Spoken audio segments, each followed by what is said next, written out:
Halo teman-teman semua, bersama saya Rahmadani Susanto. Kali ini kita mempelajari mengenai algoritma dan pemrograman.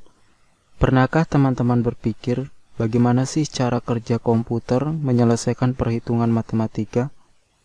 Misalnya saja menyelesaikan rumus A sama dengan PR pangkat 2.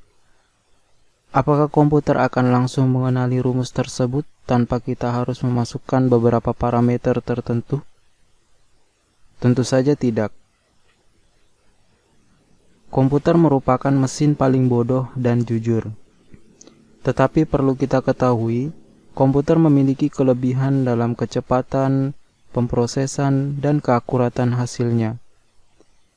Komputer tidak akan mengenali rumus yang tadi dan tidak mampu melakukan proses perhitungan seperti yang kita harapkan.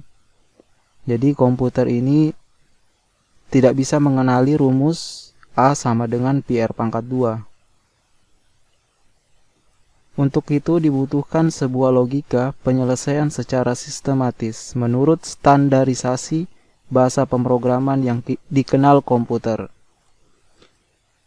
Jadi, seorang pemrograman tersebut bertugas untuk membuat bahasa pemrograman, sehingga rumus matematika yang tadi dapat dipahami dan diselesaikan oleh komputer. Nah, bagaimana sih cara melakukannya? Ikuti dan dengarkan penjelasan berikut. Oke, kita mulai dari pengertian logika. Jadi apa sih sebenarnya logika itu? Jadi logika berasal dari kata logos.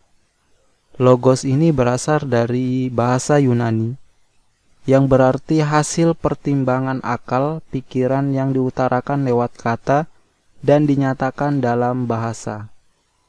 Teman-teman pasti pernah mengatakan seperti ini.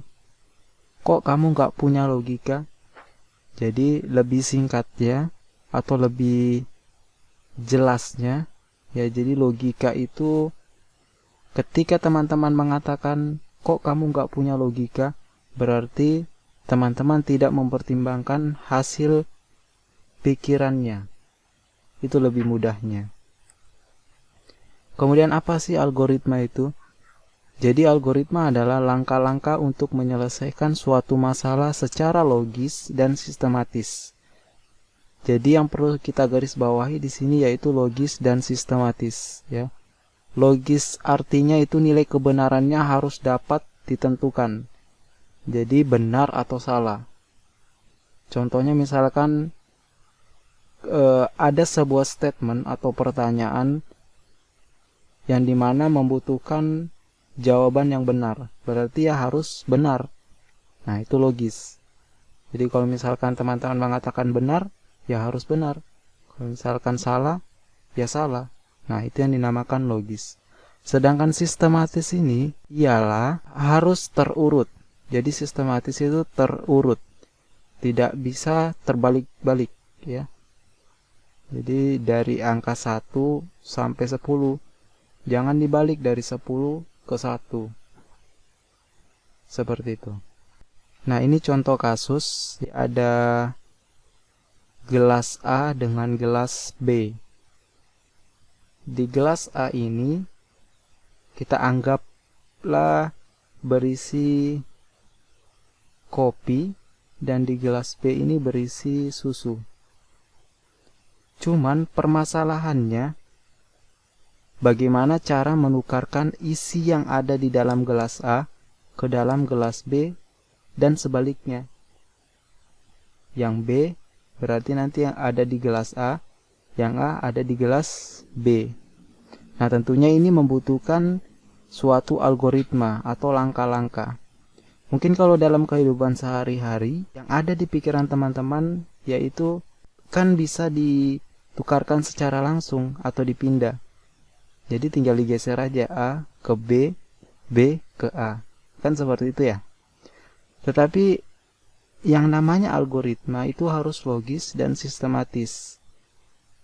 Nah, berarti kalau kita menghadapi kasus seperti ini, tentunya cara yang kita lakukan yang pertama adalah kita siapkan sebuah gelas kosong.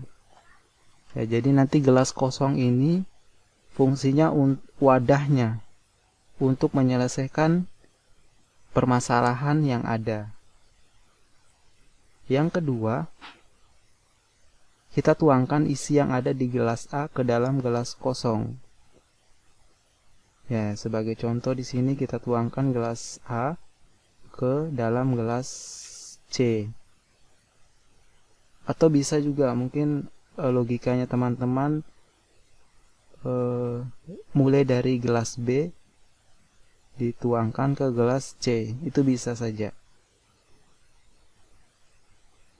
Tetapi di sini kita ambil contoh, kita tuangkan gelas A ke dalam gelas C. Berarti saat ini gelas A itu kosong, gelas B berisi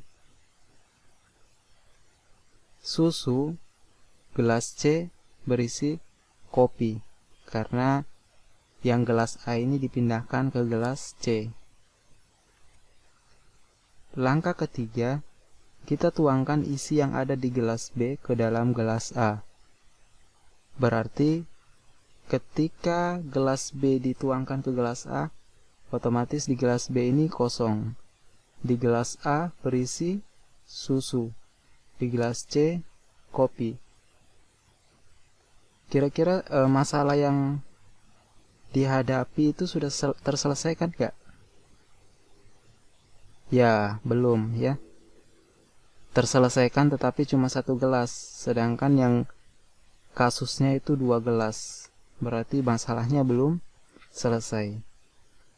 Nah, langkah terakhir, kita tuangkan isi yang ada di dalam gelas C ke dalam gelas B. Nah, masalahnya berarti sudah selesai. Karena yang posisi sebelumnya itu gelas A itu berisi kopi, gelas B itu berisi susu. Dan sekarang gelas A berisi susu, gelas B berisi kopi. Berarti masalahnya sudah selesai. Mungkin itu gambaran dari algoritma. Oke teman-teman, untuk video kali ini pengenalan algoritma dan pemrograman kita cukupkan sampai di sini. Nanti di video berikutnya kita akan mempelajari lanjutan dari algoritma dan pemrograman. Terima kasih telah menyaksikan video ini. Like video ini jika Anda suka, dan buat yang belum subscribe di channel ini silakan di subscribe supaya kalian tidak ketinggalan video-video baru di channel ini.